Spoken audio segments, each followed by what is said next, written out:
আসসালামু আলাইকুম প্রিয় গায়েস, সবাই কেমন আছেন? আশা করি সবাই ভালো আছেন। আলহামদুলিল্লাহ আমিও ভালো আছি। দেখুন, অবসরের সেই কাজগুলো যেগুলো আপনাদেরকে দেখানো হয়েছে, সেই দোকানের কাজগুলো হ্যান্ড করা হয়েছে, দোকান বানানো হয়েছে। দেখুন কত সুন্দর সুন্দর, এখানে পাবনা সুইট মিষ্টি দোকানের নাম। এখানে অনেক সুন্দর সুন্দর বড় মিষ্টি পাওয়া যায়,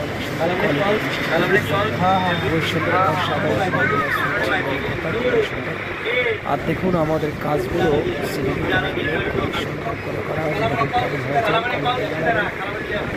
সবাই আমার চ্যানেলটি একটু সাবস্ক্রাইব করবেন এবং লাইক দিয়ে পাশে থাকবেন। ইনশাআল্লাহ সুন্দর সুন্দর নির্ধারিত ভিডিও আপনাদেরকে উপহার দেব। দেখুন দোকানের কত সুন্দর বেবিদের খুবই চকলেট সুন্দর সুন্দর, অনেক সাজানো গোছানো, খুবই সুন্দর, অসাধারণ খুবই সুন্দর লাগছে। সবাই আমার চ্যানেলটা একটু সাবস্ক্রাইব করবেন এবং একটা লাইক দিয়ে